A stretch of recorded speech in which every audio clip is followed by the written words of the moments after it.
Ever watched a single shattered glass trigger a chain reaction that brings an empire down? Stay close, because tonight at a Manhattan gala, a quiet server flips the power dynamic so hard you'll feel the room tilt. The crystal wine glass hit the marble floor and exploded into sharp, glittering fragments, and Katherine Peton's voice sliced through Leonard Dan's charity dinner service like a blade through silk. "How dare you serve me this garbage?" She snapped diamond-studded fingers, jabbing at the young black woman in a server's uniform. "Do you have any idea who I am? I could have you blacklisted from every decent establishment in this city."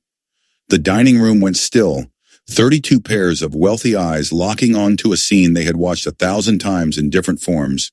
A powerful patron reminding a worker of her place.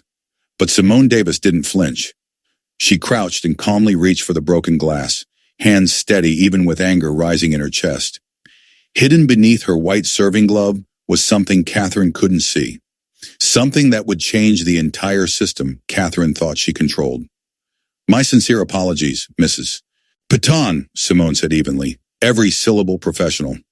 What happened next wouldn't just make headlines. It would become a warning shot to everyone who mistook uniforms for intelligence. The gala buzzed with Manhattan's elite, a room full of people who understood influence the way engineers understand load-bearing beams, quietly, structurally, and always in their favor. Soft lighting washed over tuxedos and couture dresses, silverware chimed against porcelain. Conversations floated about market moves, estate purchases, and philanthropic vision.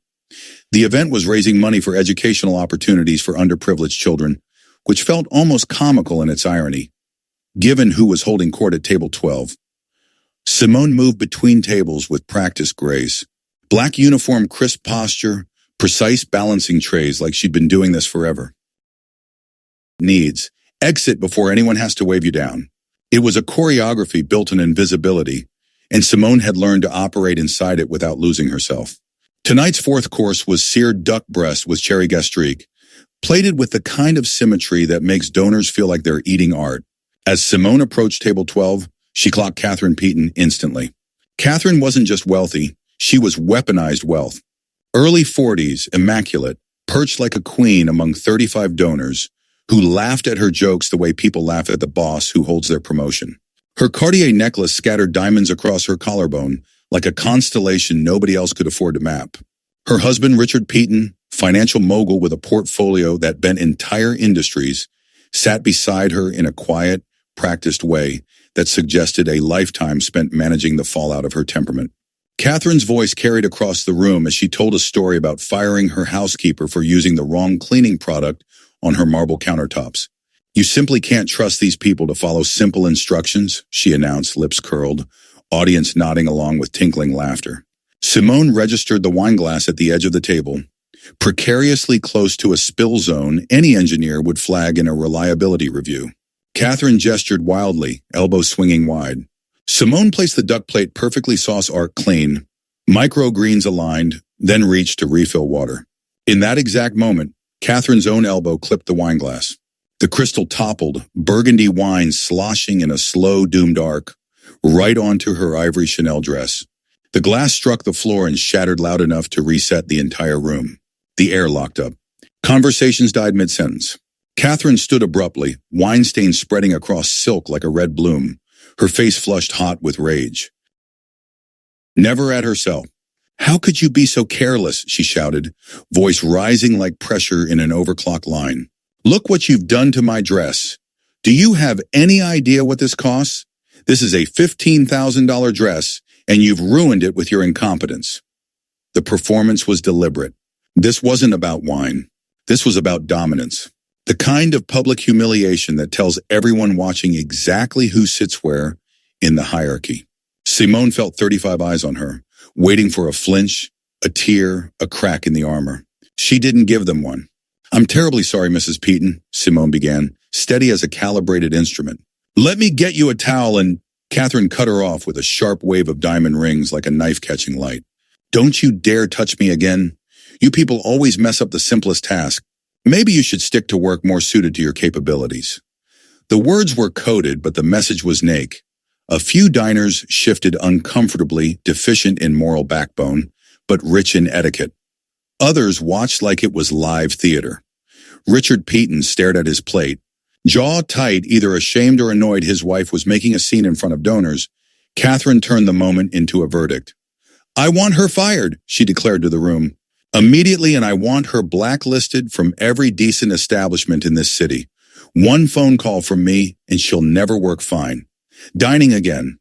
Simone knelt to gather the shards. A cut nicked her palm, a bright sting she barely noticed. Under her glove, the small, hard shape pressed against her skin, grounding her. 3 years earlier, she'd walked across Columbia Law School's stage magna cum laude, her family cheering her future mapped in clean lines and hard-won confidence. A law degree, a bar license, a plan to fight for people like her mother and sister. But debt, medical bills, and a mortgage back home had forced a detour through service work while the legal market slammed doors shut. Tonight, Katherine thought she was dealing with a powerless server who would swallow humiliation for tips. She didn't know she'd just detonated the wrong circuit. Simone stood still calm. "My sincere apologies, Mrs. Peton," she repeated softly, voice almost serene. "Let me make this right." But inside, a decision clicked into place with clarity. Some battles are worth fighting, especially when your opponent misreads your specifications. The subway ride home felt like a long vibration test with the amplitude slowly increasing. Simone stared at her reflection in the dark window uniform on, shoulders squared, eyes flat with focus. People avoided her gaze the way New Yorkers avoid acknowledging the people who keep the city running.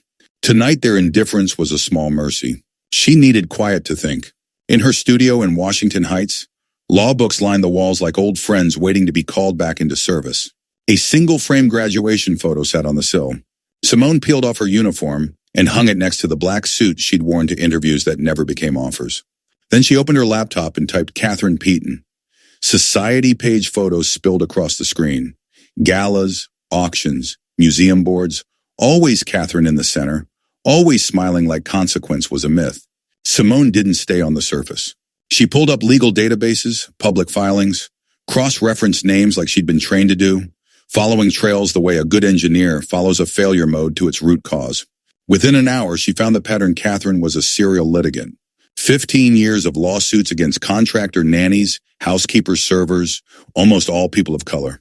The claims were always vague but weaponized theft, incompetence, breach of contract, inappropriate conduct, and every case ended the same way.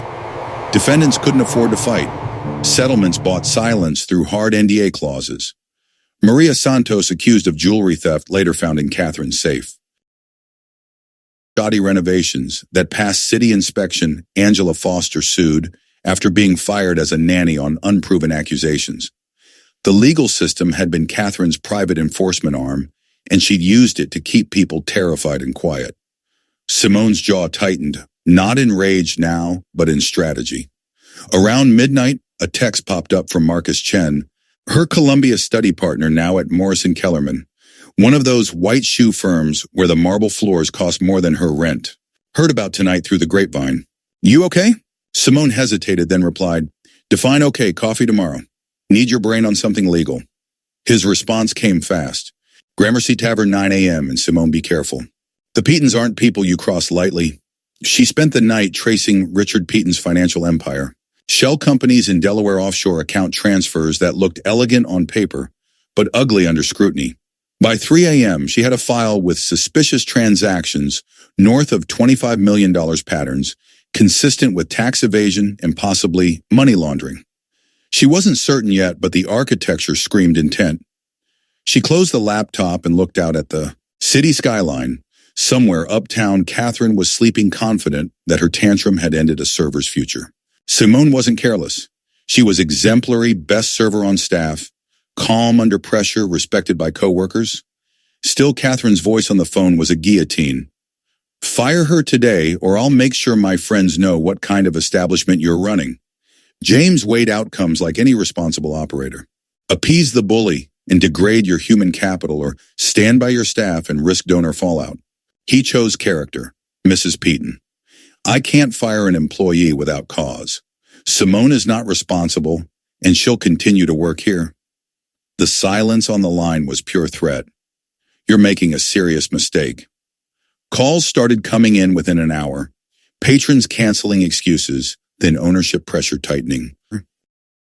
Knocked on James's door later, he saw gratitude in her face and knew he'd done the right thing no matter what happened next. Meanwhile, an envelope arrived at Katherine's Fifth Avenue penthouse. Formal legal letterhead, wax seal, a tone that didn't ask permission. It stated she'd violated New York human rights law by harassing someone based on race and had committed unlawful retaliation by threatening to blacklist her. Katherine's first instinct was fury. Her second was dread. She called her attorney Harrison Whitfield, expecting the usual routine settle, silence, erase. But even Harrison sounded cautious. Employment discrimination cases aren't dismissed like they used to be. Judges are less tolerant. That caution irritated her almost as much as the letter. She wanted destruction, not restraint. 3 days later, the second blow landed an official EEOC complaint with witness statements, timestamps, and a damning audio recording of Katherine's tirade. Her own voice, clear, unmistakable, saying, "You people," and threatening to end Simone's career. The complaint also referenced Katherine's prior lawsuits by case number. Katherine felt the floor of her reality crack. The recording alone establishes a prima facie case.